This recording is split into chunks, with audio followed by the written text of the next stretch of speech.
Good morning, good afternoon, good evening, good anytime that you happen to be tuning in once more to It's Naturally Nat. Today I'm going to be making something that people probably all are familiar with no matter what town they grew up in. But if they grew up in the Midwest and the upper Midwest, they really will know what this is. And what I'm going to make today is called a Happy Joe's pizza. Okay? Now, if you grew up in the Quad Cities, or like I said, some certain parts in the upper Midwest, Iowa, maybe even Indiana, I even heard a rumor that there are Happy Joe's in Florida. You know that they have their own specialty pizza called the taco pizza, but it's not just a taco pizza. They have like 3 different kinds they have. There's like a Matador taco pizza, something else, another one, and then the standard one that I'm going to make today. And they are out of this world. I am out in the mountains where I'm living now in the food desert area. There is no place like that has that kind of taco pizza. There is one little gas station that makes kind of a similar one, similar with a grain of salt here. And it's not bad, but nobody makes as good a taco pizza as the taco pizza that I grew up with, or that you may still remember, called the Happy Joe's one. So we're going to recreate it here, and I'm going to explain as we go what makes it different. Okay? For Christmas, my sister gave me, she went to Happy Joe's and got a taco pizza and grabbed me about 8 of these, right? Saved me these to go with her pizza, but she saved some for me. So I don't have access to a lot of the original sauce that he came up with, which you can buy, incidentally, on Amazon and select stores, but buying it on Amazon is really expensive. So I've had to use other things to do this. But anyway, going back to my sister, she put the idea in my head. She sent that to me for Christmas as a gag, and I was like, oh, I gotta have it. So what makes it really different is the cool ingredients and the hot ingredients and the unusual ingredients of things like, say, sausage. So let's go ahead and let's get started. Let me tell you what you need to have. And this is one of those dishes that I would do is it mise en place? In other words, that means have everything ready in place and chopped and prepped to go before you start, and it's a lot easier. So I already did that, and you want your special bean sauce, and I'll explain what that is in a minute. You'll want your finely chopped up lettuce, and iceberg would be okay. I have romaine because that's what I got. Chopped up grape tomatoes if you're making this when it's not tomato season, because they hold their taste pretty well. In fact, if you put a little salt on them, which I'm going to do, they even hold their taste better, okay? You're going to need a blend of cheddar cheese, whether you want sharp cheddar, extra sharp cheddar, or maybe a Colby cheddar or a Colby Jack, anything like that, that's fine. Good old mozzarella. You want to cut yourself up some black olives, some red onions, or you could use green, or you could use yellow or white. This, I'm going to talk about this in a minute, which is sausage, but I'm going to talk about that in a minute. You're going to want, now I feel that making this style taco pizza goes over better if you use a pre-made crust and you do it in a small size. Why? Because leftovers with this pizza don't work very well, because you've got too much cool and crisp, and you can't reheat things that are supposed to be cool and crisp, right? So what I use, and you can get these at most stores, are these little personal pizzas. I don't even know if this one has an inch size, but it's 2-count bag. And I don't know, I would say it's about 7 inches, 8 inches. Like the personal pan size pizza that you get when you go to some pizzerias, that's the size. If you're trying to eat healthy, this could feed 2 people if you both had a salad on the side, which is how I'm going to eat it tonight. Like I said, you could do it on a big crust, you could do it a big homemade crust, or you could use those doughs in the refrigerated section that you pop like this open. It comes with pizza crust.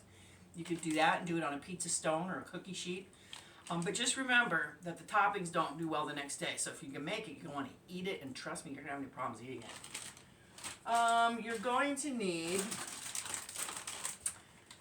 corn chips, or not corn chips. What do we call these? Or name brand, Doritos, whatever, or your off-house brand.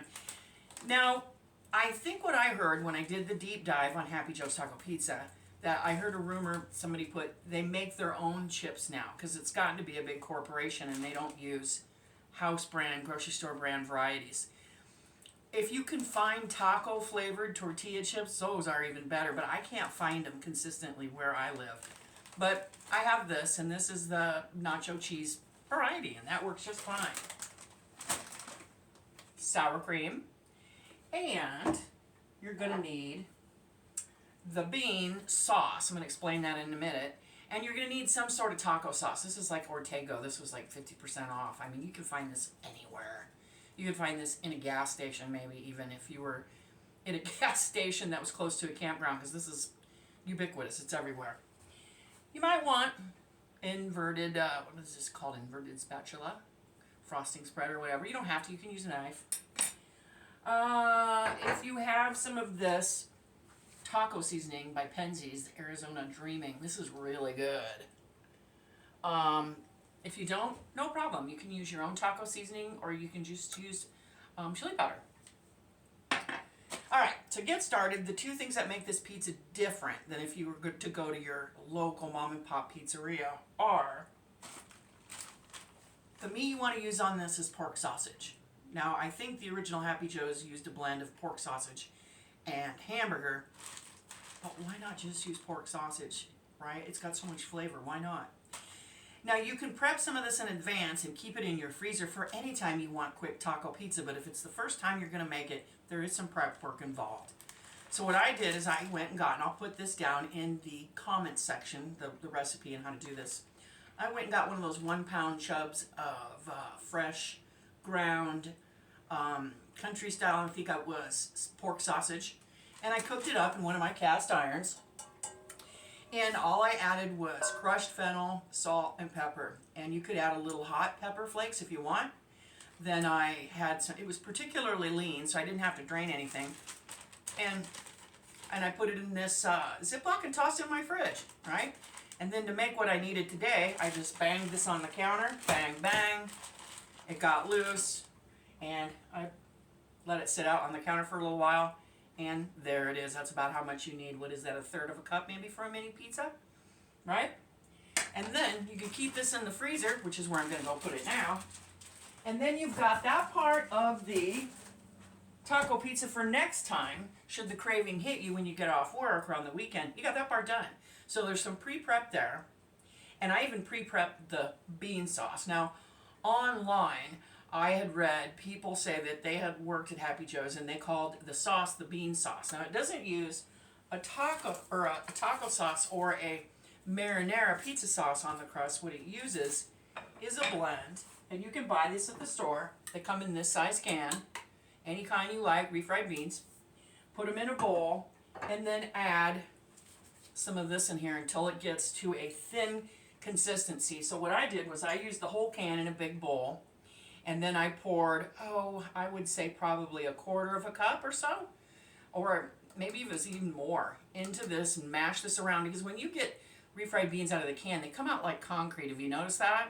Not like what you get at the restaurant. So you got to thin them out with something, and you want to thin it out with this. Okay? And you want it pretty thin consistency. See how that's pretty thin and very spreadable? Not like the concrete kind. When you first get it out of the can. Okay, I've already done that, and I had these wrapped up in little wax paper bundles, and I keep those in the freezer so I can have taco pizza anytime. Those are the only things you have to pre-prep, is this bean sauce, right?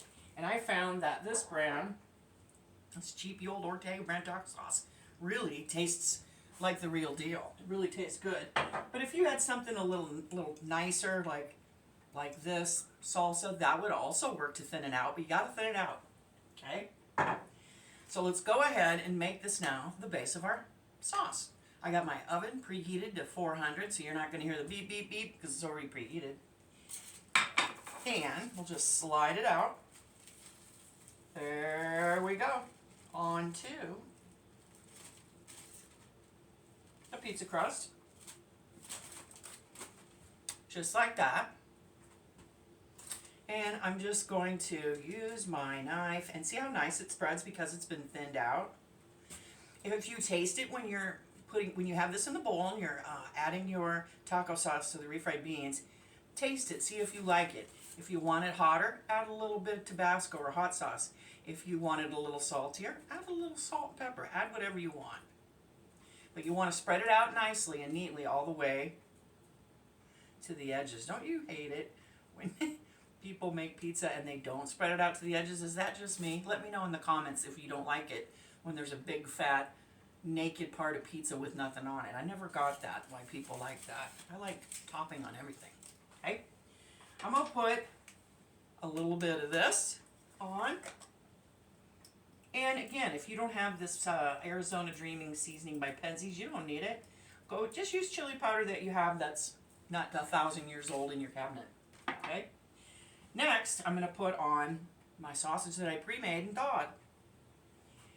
Again, you know, I think the original version called for hamburger, and your town's little pizzeria, if they offer such a thing, might just make theirs with hamburger. But I'm here to tell you, it tastes so much better when you use sausage. You know, I mean, I'm telling you. All right, I can smell it from here. It smells good, and you want to make sure end to end, don't have spots with no toppings. That ain't right. We don't want no bald spots with toppings missing. Right? Now, we don't put everything on here before we throw it in the oven. We just do the bean sauce, the meat, the black olives sliced, however many you like. If you like a lot, or if you like a little, or if you don't like them at all, leave them off. In fact, if you like it hot and spicy, put on some sliced jalapenos, pickled ones, or fresh ones if you like those better. Or put on those sweet hot ones. Those are awesome. I almost thought about putting some of those on. But I like those better on pepperoni and plain sausage pizzas, so I didn't. So we got that layer on, okay? Now, the next thing, onions. Or not onions if you don't like onions. Think about it like a pizza. Like a taco. Do you like onions on your tacos? I do. Do you? If you do, what kind do you like? Green, white, red? None at all? Pickled? Pickled onions are good, aren't they, folks? If you don't know how to make pickled onions, I'll show you how, okay? So there we go. Nice and oniony. I'm gonna put on some extra ones. Now we're gonna put on the cheese, and the cheese is gonna kinda seal it. So, both kinds, you want mozzarella and your orange cheese, whether it be cheddar, sharp cheddar, Colby cheddar, or a Monterey Colby, Monterey cheddar blend, doesn't matter. You want both. Why? Mozzarella gives you the pizza element, but then the cheddar gives you the fun, cheesy pull element that you want. And the pizza with the cheese on top is going to seal it kind of, which you want, because otherwise, you know how when you're eating tacos, good crunchy tacos, and I hate this when this happens, but it happens, and you bite down and then everything falls off onto your plate or onto your shirt, if you're me.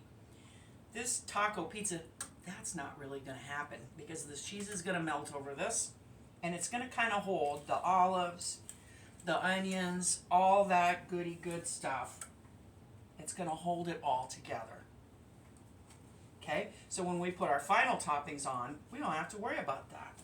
We're going to make this one really cheesy. Oh my goodness. And if you're wondering why the girls, my little four-foot girls, are so quiet, I think they know it's close to their dinner time.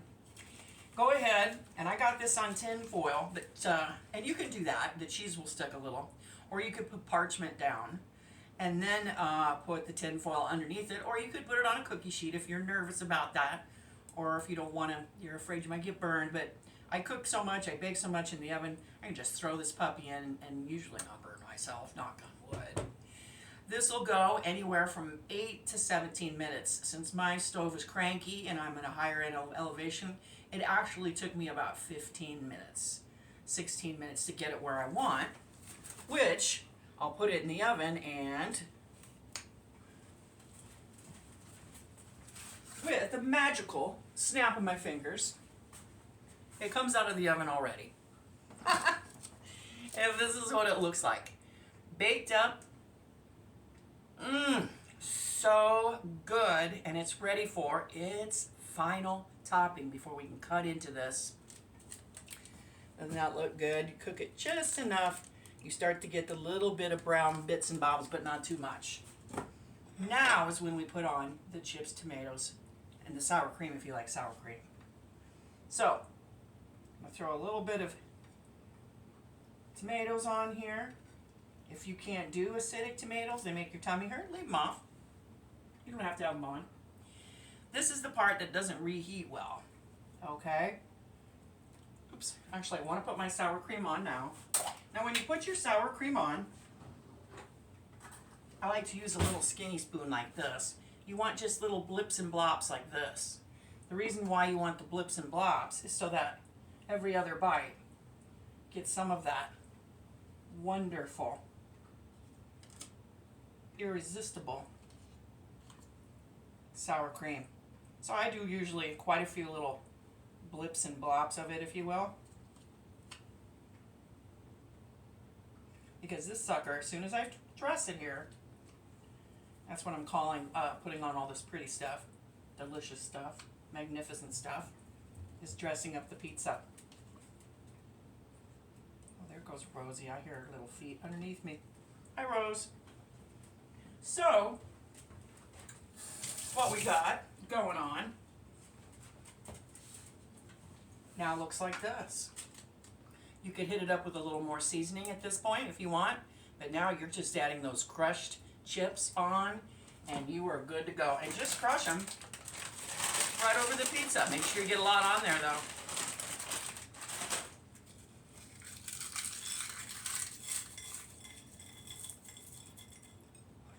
So you want more than this, right? You want a good old bunch of them on top. There, that ought to be enough. Woo! This is good. That ought to do it. About that much. Don't you love the orange? I'm going to put this on here.